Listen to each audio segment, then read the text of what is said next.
M'dzina la Tate ndi la Mwana ndi la Mzimu Woyera. Tikulandeni nonse lero pa tiyankhuleni Ambuye pa 27 April 2024 loweruka la Mulungu wachinayi wa Pasaka. Za upandu zina zilizonse zimene timatha kuchitira anthu pansi pano zitsogozedwa ndi Mzimu Woyera. Mu mpingo tikamalimbana magulu osiyanasiyana ndikuti cholinga chathu si cholinga cha Mulungu.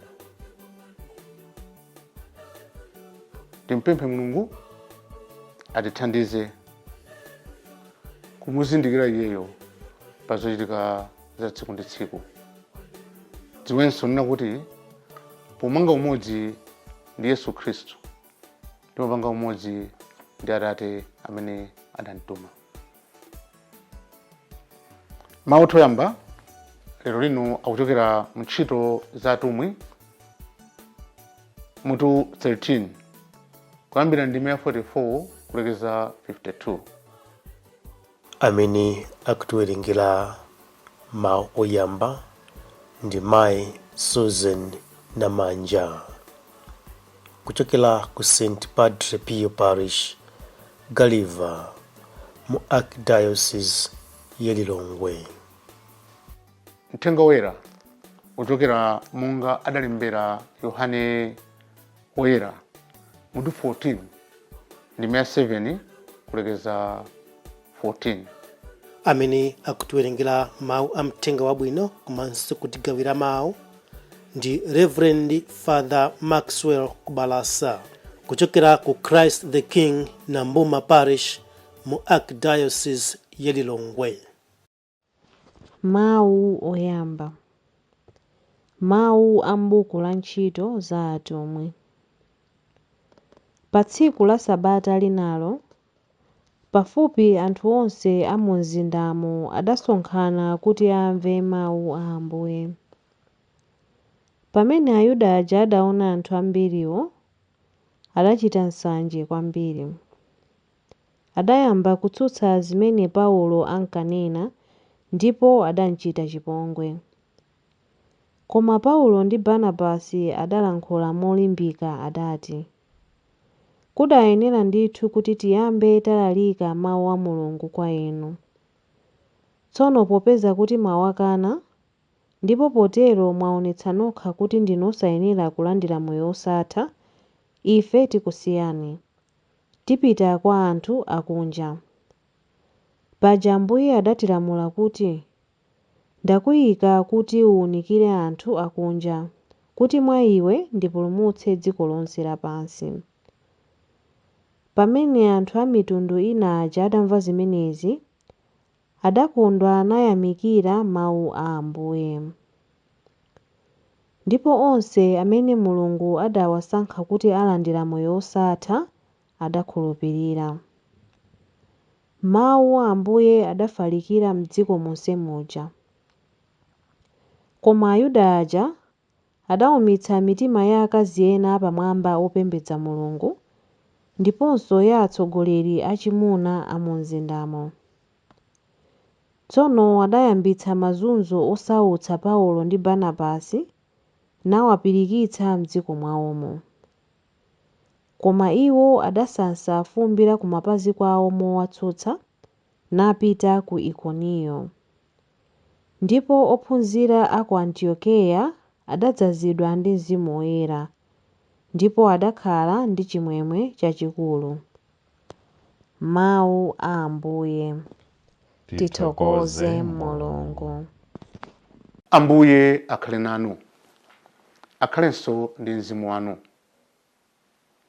Mawu a Mthenga Woyera monga adalembera Yohane Woyera. Ulemu kwa inu Ambuye.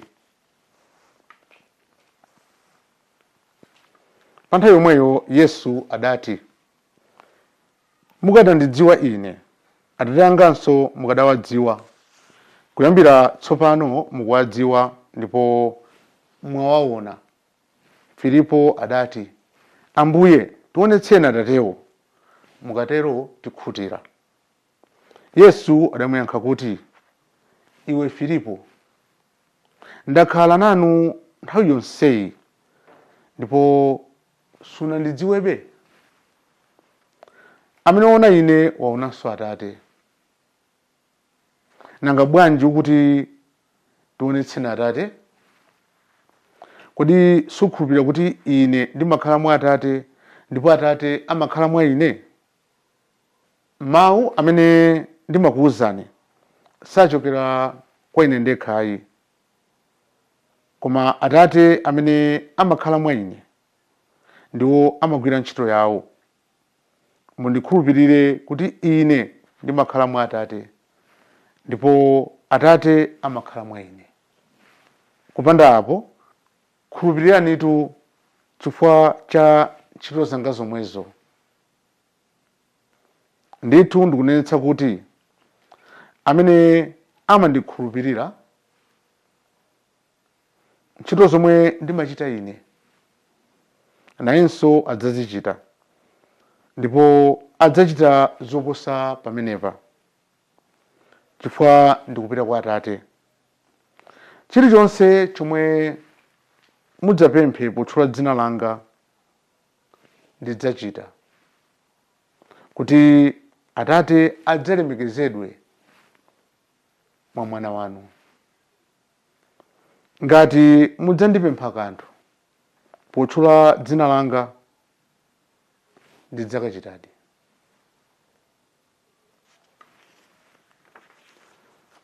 Mthenga wa Ambuye. Ulemu kwa inu Ambuye Yesu Khristu. Abale okondeka, mu mpingo nthawi zake machitika zinthu zodabwitsa. Kuna kuti amapezekapo anthu ena kuti basi ongokhala obweretsa chipwirikiti m'miphakati, papalishi. Ngakhale kuti zina zake zikulakwiradi papalishi, alipo anthu ena amene amadzitengera mphamvu zodabwitsa nobweretsa chipwirikiti, sokoneza mapemphero.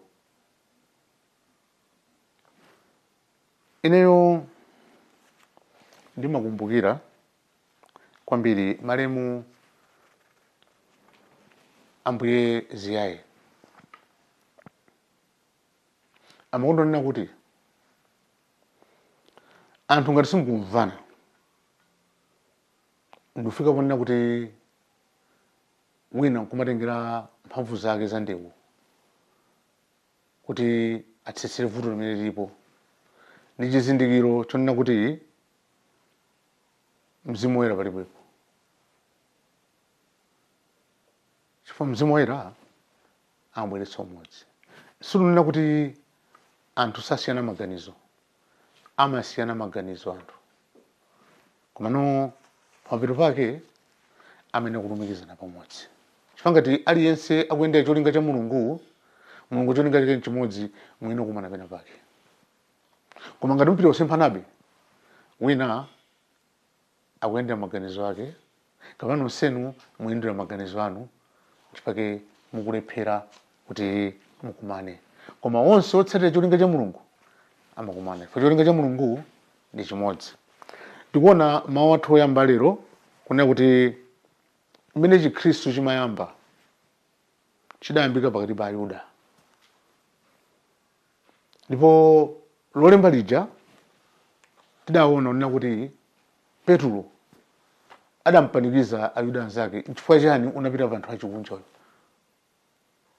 Ayuda amenewa adalipobe, sadagonjere, iwowa anali Akhristu kwa amene samachimvetsa Chikhristuyo, komanso mitima yawo simalumikizana bwinobwino ndi Mulungu.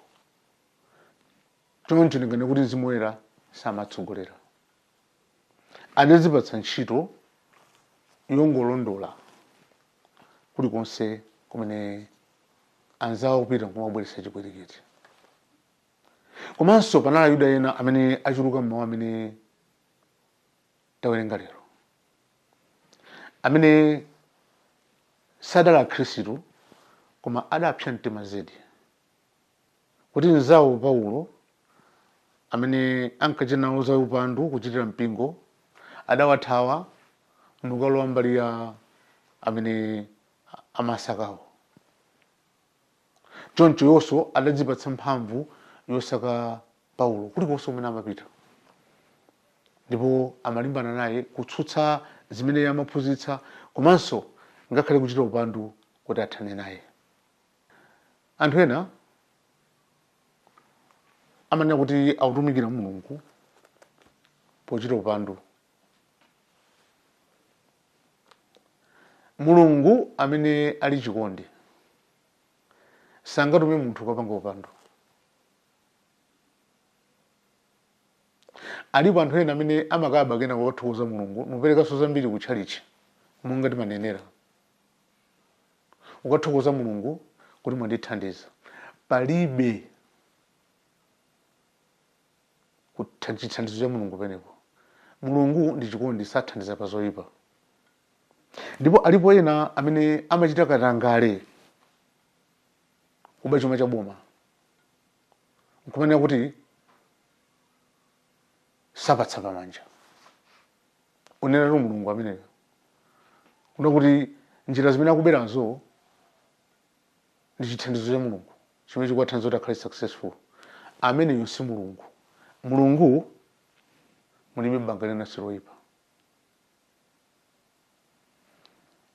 Choncho tiwene kuzindikira kunena kuti paliponse pamene tibweretsa chipwirikiti, paliponse pamene tibweretsa mazunzo moyo wa anthu, paliponse pamene tibweretsa umphawi moyo wa anthu, ndi violence. Ndipo violence ngati imeneyoyo sichokera mwa Mulungu. There is no corruption in God. Mawu amuthenga wabwino alero atithandize kuzindikira kuti ifeyo potsatira Yesu timafanana naye.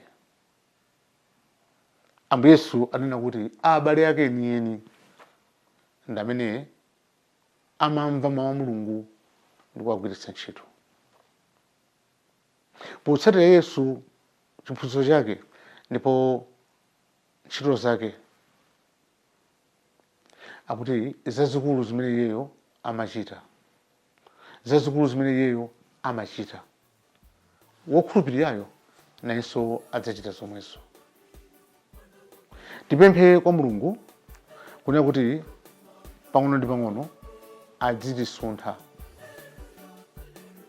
adzitisuntha mchikhulupiriro kuti tifanefane ndi Ambuye Yesu. Let us keep close to Jesus Christ.